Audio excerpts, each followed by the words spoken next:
नमस्ते दोस्तों, D Kumar education platform में आपका स्वागत है। मेरा एक छोटा सा प्रयास है, आपको सराहनीय लगे तो इसको लाइक कीजिए, सब्सक्राइब कीजिए और ज़्यादा से ज़्यादा लोगों को शेयर कीजिए। हम CBSE क्लास 6 की इतिहास का 4th लेसन पढ़ रहे थे, उसका शेष भाग आज अध्ययन करेंगे।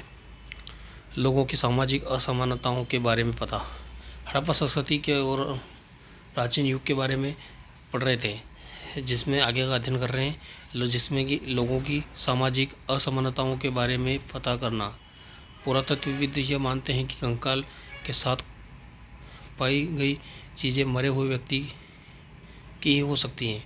कभी कभी एक कब्र की तुलना में दूसरी कब्र में ज़्यादा चीज़ें मिलती है।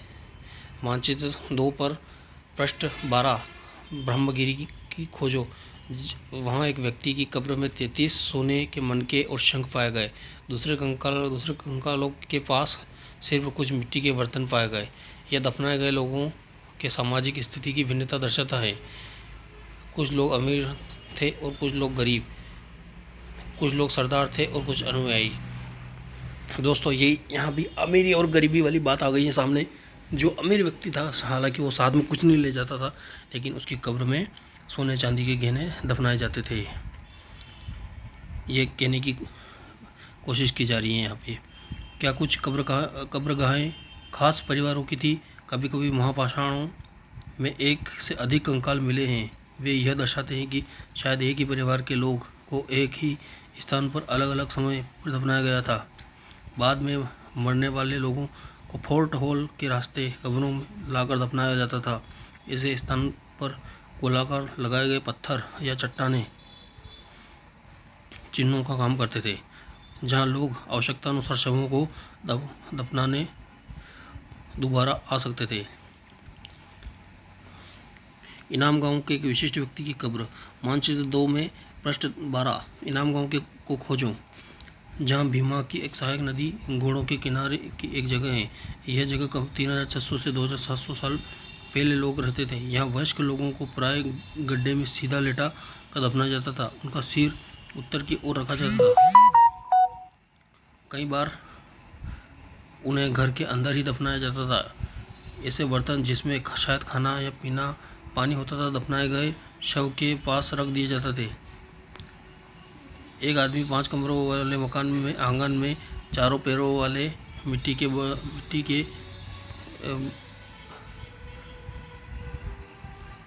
बड़े और संदूक में दफनाया गया जाता था। बस्ती के बीच में बसा यह हर गांव के सबसे बड़े घरों में एक था। यह घर में एक अनाज का गोदाम भी था। शव के पैर मुड़े हुए थे। क्या तुम्हें लगता है कि यह किसी सरदार का शव था? अपने जवाब को कारण बताओ। दोस्तों, इसमें कुछ क्वेश्चन आंसर आ गए, उसका अध्ययन करते हैं। क्या बताते हैं कि हमें कंकालों का अध्ययन है। छोटे आकार के आकार पर एक बच्चे के कंकाल को आसानी से पहचाना जा सकता है, लेकिन एक बच्ची के कंकाल के बीच कोई बड़ा फर्क नहीं होता था।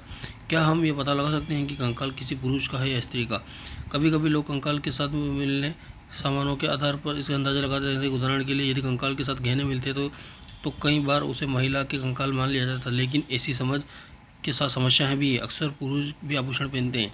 कंकाल का लिंग पहचानने की बेहतर तरीका है कि उसकी हड्डियों की जांच है। चूँकि महिलाएं बच्चे को जन्म देती हैं, इसलिए इसका कटी प्रदेश एवं कुल्ला पुरुषों